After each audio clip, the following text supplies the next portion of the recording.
Hello කොහොමද ඔයාලට? ඔන්න අදත් අලුත් වීඩියෝ එකක් අරගෙන ආවා. ගුවන් අනතුරක් ගැන අහනකොටම අපේ මනසට එන්නේ අහසේදී යානයක් ගිනිගෙන කඩා වැටෙන දර්ශනය. නමුත් ලෝක ඉතිහාසයේ සිදු වූ දරුණුතම මාරාන්තිකම ගුවන් අනතුර සිදු වුණේ අහසේදී නෙවෙයි. එය සිදු වූයේ මීටර් දහස් ගණනක් උඩදී නෙවෙයි. පොළවේ ධාවන පතයක් මතදී. කිසිදු ගුවන් යානයක් පියාසර නොකර තිබියදී සිදු වූ මෙම ඛේදවාචකයෙන් ජීවිත 583ක් බිලිගත්තා. හරියටම 1977 මාර්තු 27 වෙනිදා ටෙනරීෆ් දූපතේදී සිදුවූයේ කුමක්ද? අපි ඒ සිදුවීම පියවරෙන් පියවර විමසා බලමු. 1977 මාර්තු 27 වෙනිදා ස්පාඤ්ඤයට අයත් කැනරි දූපත් සමූහයේ තිබෙන ටෙනරීෆ් දූපතේ සන්සුන් ඉරිදා හවසක්. නමුත් පැය කිහිපයකින් සිදු වුණේ ගුවන් ඉතිහාසයම වෙනස් කරපු අදටත් ලෝකයේ දරුණුම ගුවන් අනතුරු ලෙස සැලකෙන සිදුවීම. මිනිත්තු කිහිපයක් ඇතුළත විශාල බෝයින් 747 ජෙට් යානා දෙකක් එකම ධාවන පතේ එකිනෙක ගැටුණා. ඒ අනතුරෙන් පුද්ගලයින් 583 දෙනෙක් ජීවිතක්ෂයට පත් වුණා. නමුත් මේ අනතුරට හේතුව යානා දෝෂයක්වත්, එන්ජිමක් අක්‍රිය වීමක්වත්, නරක කාලගුණය පමණක්වත් නෙවෙයි. ඒ සිදු වුණේ මිනිස් සංනිවේදන දෝෂ,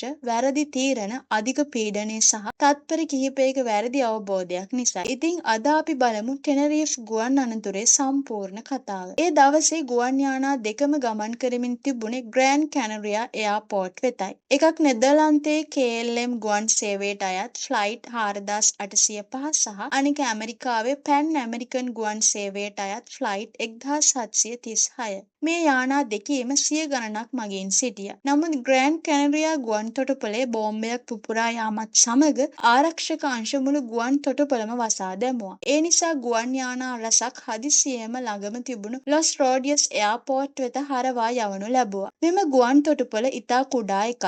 එතරම් විශාල ජෙට් යානා ප්‍රමාණයක් එකවර පිළිගන්න ඒ සූදානම් වෙලා තිබුණේ නැහැ. ගුවන් යානා එකින් එක පැමිණ නවතා තිබූ නිසා එකම ටැක්සිවේ එකත් වාහන වලින් අවහිර වුණා. ඒ නිසා පිටත් වන ගුවන් යානා වලට ධාවන පතයම ටැක්සිවේ එකක් විදියට භාවිතා කරන්න සිද්ධ වුණා. මේ අතර කඳුකර ප්‍රදේශයට සුපුරුදු ලෙස ඝන මීදුම ගුවන් තොටුපළ පුරා පැතිරෙන්න පටන් ගත්තා. විනාඩි කිහිපයක් ඇතුළත නියමුවන්ටත් පාලන කුළුණටත් එකිනෙකා දැක ගන්න නොහැකි තරමට දර්ශන පරාසය අඩු වුණා. මේ මීදුම තමයි ඉදිරියේ සිදුවන විනාශයට පසුබිම සකස් කළේ. KLM යානයේ කපිතානු ජාකොබ් වෙල්හයිසන් වැන් සැන්ටන් එම කාලේ KLM සමාගමේ ප්‍රධානම පුහුණු කපිතාන්වරයෙක්. ඔහුට වසර ගණනාවක අත්දැකීම් තිබුණා. නමුත් ඔහුට තවත් ගැටලුවක් තිබුණා. නෙදර්ලන්තයට ආපසු යාමට තිබූ ගුවන් සේවා නීතිය අනුව නියමුවන්ට වැඩ කළ හැකි පැය ගණන සීමා වෙලා තිබුණා. තවත් ප්‍රමාද වුණොත් එදිනම ගමන අවලංගු කරන්න වෙන්නත් ඉඩ තිබුණා. මේ පීඩනය ඔහුගේ තීරණ ගැනීම හැකියාවට බලපෑ බව පසුව විමර්ශකයින් සඳහන් කළා. පැන් AM යානයට උපදෙස් ලැබුණේ ධාවන පතේ ඔස්සේ ඉදිරියට ගොස් නියමිත ටැක්සිවේ එකෙන් ඉවතට හැරෙන්නයි.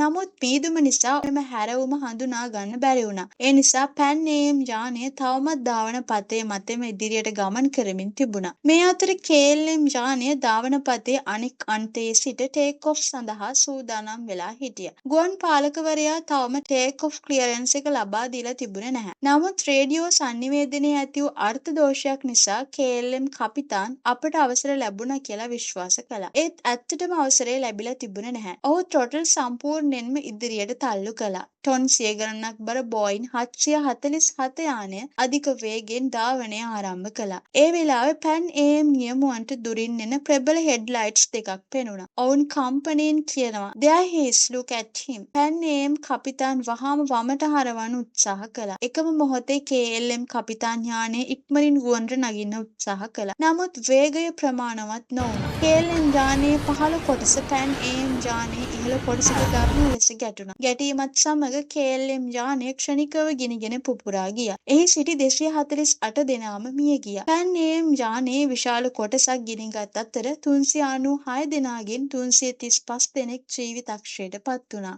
ඉතිරි වුණේ ඉදිරිපස සිටි පුද්ගලයින් 61 දෙනෙක් පමණයි. අනතුරෙන් පසුව මාස ගණනක් විමර්ශන පැවැත්වුණා. අවසානයේ ප්‍රධාන හේතු කිහිපයක් හඳුනගත්තා. පළමුව පළමුව KLM කපිතාන් ටේක් ඔෆ් ක්ලියරන්ස් එක නොලැබී තිබියදී යානයේ ධාවනය ආරම්භ කළා. දෙවනුව පැන්නේම් යානය තවමත් ධාවන පතෙන් ඉවත් වී නොතිබුණා. තෙවනුව රේඩියෝ සංනිවේදනයේ වචන භාවිතය පැහැදිලි නොවීම සහ ඊට අමතරව මීදුම ගුවන් තොටුපළේ තදබදය නියමුවන්ගේ පීඩනය සහ කොක්පිට් තුළ කපිතාන්ගේ තීරණයට ප්‍රශ්න නොකිරීමත් අනතුරට දායක වුණා. මේ සිදුවීමෙන් පසුව ලෝකයේ සියලුම ගුවන් සේවා ආයතන රේඩියෝ සංනිවේදනය සම්පූර්ණයෙන්ම වෙනස් කළා. ටේක් ඔෆ් කියන වචනය නිල ටේක් ඔෆ් ක්ලියරන්ස් ලබා දෙන අවස්ථාවේදී පමණක් භාවිතා කරන්න නියම කළා. ඊට අමතරව ක්‍රූ රිසෝස් මැනේජ්මන්ට් හෙවත් CRM නමින් නව පුහුණු ක්‍රමයක් හඳුන්වලා දුන්නා. ඉන්පසුව කපිතාන්ගේ තීරණය වැරදි නම් අනෙක් නියමුවන්ටත් ඒ ගැන විවෘතව අදහස් ප්‍රකාශ කිරීම අනිවාර්ය වුණා. ඒක පුද්ගලයෙකුගේ තීරණයකට පමණක් සියලු දෙනා අනුගමනය කරන සංස්කෘතිය ක්‍රමයෙන් වෙනස් වුණා. ටෙනරිෆ් ගුවන් අනතුර අපට උගන්වන ලොකුම පාඩම වෙන්නේ විශාල විනාශයක් බොහෝ විට එකම විශාල වැරැද්දක් නිසා නොව කුඩා වැරදි කිහිපයක් එකට එකතු වූ විට සිදුවන බවයි. අද ගුවන් ගමන් ලෝකයේ තිබෙන ඉහළම ආරක්ෂක ක්‍රමවේදයන් බොහොමයක් උපත ලැබුවේ ජීවිත 583ක් අහිමි කළ මේ අවාසනාවන්ත සිදුවීමෙන් පසුවයි. ඒ නිසාම ටෙනරිෆ් ගුවන් අනතුර ගුවන් ඉතිහාසයේ අඳුරුම දිනයක් ලෙස